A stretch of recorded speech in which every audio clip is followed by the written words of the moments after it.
یہاں سے اب آدم کا حیولہ تیار ہوا تا بست نقش آدمی، اس کے بعد ارتقائی مراحل ہیں، اور پھر آدم کی وہ روح جو کولڈ سٹوریج میں تھی جب وہ لا کر پھونکی گئی ہے، جسد آدم جو ہے وہ مسجود نہیں تھا، مسجود تو تب بنا ہے جبکہ اس میں روح آدم وہ لا کر پھونک دی گئی۔ فَإِذَا سَوَّيْتُهُ وَنَفَخْتُ فِيهِ مِن رُوحِي فَقَعُوا لَهُ سَاجِدِينَ۔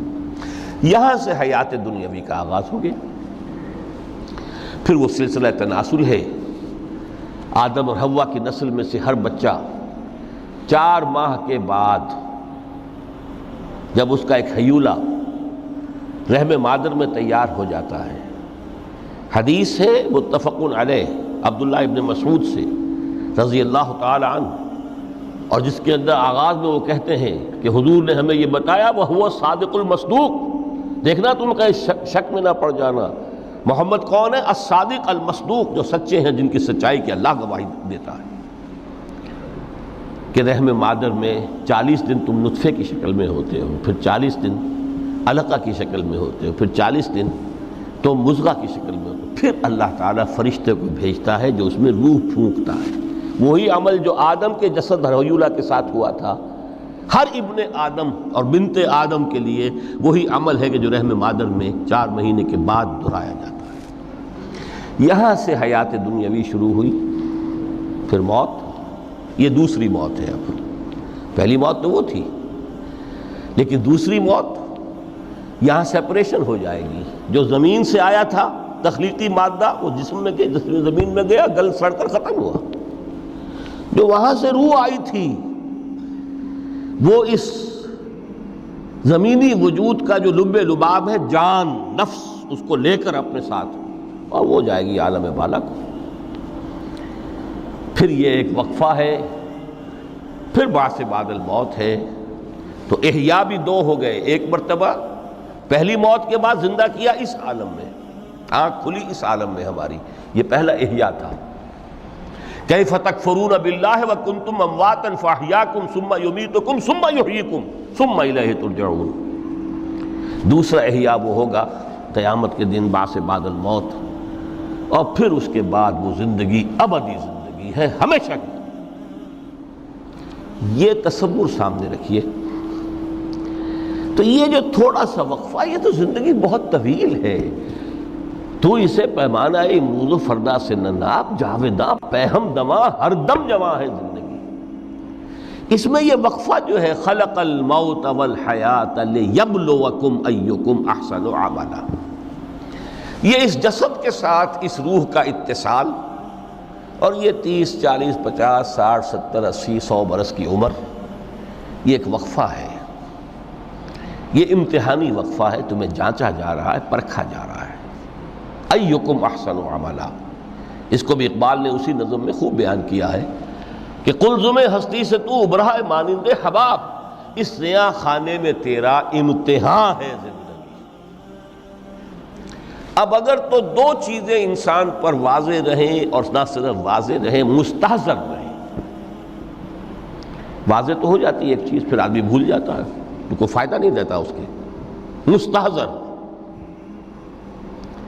ایک یہ کہ اصل زندگی آخرت کی زندگی ہے، طویل ہے۔ بل تؤثرون الحیات الدنیا والآخرۃ خیر وابقیٰ، کلا بل تحبون العاجلہ وتذرون الآخرہ۔ تم اس عاجلہ کو پسند کرتے ہو، اس دنیا کی زندگی کو تم ترجیح دیتے ہو، جبکہ آخرت ہے جو باقی رہنے والی ہے، ابدی۔ اگر تو یہ معلوم ہو، جیسا کہ سورہ عنکبوت کی آیت کے حوالے سے میں نے آپ کو آیت سنائی کہ وما هذه الحیات الدنیا الا لہو ولعب وان الدار الاخرۃ لہی الحیوان لو کانوا یعلمون، اصل زندگی جو ہے وہ آخرت کی زندگی ہے، کاش کہ انہیں معلوم ہوتا۔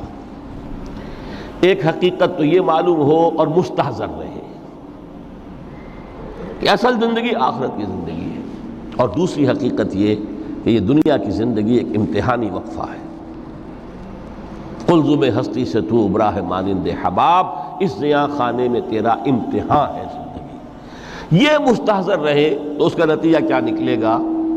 انسان دنیا پرست نہیں بنے گا، متاع ہے دنیا، برتنے کی چیز ہے. وما هذه الحیات الدنیا الا متاع، برتنے کی چیز ہے، برتو اسے. اب میں یہاں آپ کو کچھ حدیثیں بھی سنا دینا چاہتا ہوں. ایک حدیث میں حضور نے عجیب نقشہ کھینچا ہے. مالی ولی دنیا، لوگوں مجھے تمہاری اس دنیا سے کیا سروکار. انما مثلی کراکب استظل تحت شجرۃ ثم راح فترکھا، میری مثال تو اس سوار کسی ہے جو تھوڑی دیر کے لیے کسی درخت کے سائے میں سستانے کے لیے رک جاتا ہے. وہ اس درخت کو اپنی منزل نہیں سمجھتا، اپنا گھر نہیں سمجھتا، تھوڑی دیر کا سستانا ہے. پھر وہ اس درخت کو خیر بات کہتا ہے، اپنا راستہ لیتا ہے، اپنی منزل کی طرف رواں ہو جاتا ہے. بس اتنا تعلق، منزل یاد رہے. چنانچہ ایک دوسری بڑی پیاری حدیث ہے، بہت مختصر بھی ہے. انما الدنیا خلقت لکم وانتم خلقتم للآخرہ. دیکھو یہ دنیا تمہارے لیے بنائی گئی ہے. خلق لکم ما فی السماوات وما فی الارض، قرآن مجید کہتا ہے. اس لیے میں نے کہا تھا خلافت ہمیں دینی تھی تو سب کچھ ہمارے لیے بنایا گیا نا. یہ محفل سجائی گئی ہے ہمارے لیے، یہ سب ہمارے لیے بنایا گیا ہے. پورے عالم کو مسخر کیا گیا ہمارے لیے. سخر لکم، سورج بھی چاند بھی ہر چیز تمہارے لیے مسخر کی گئی ہے. انما الدنیا خلقت لکم وانتم خلقتم للآخرہ، لیکن تمہاری تخلیق ہوئی ہے، تمہیں بنایا گیا ہے، تمہیں پیدا کیا آخرت کے لیے.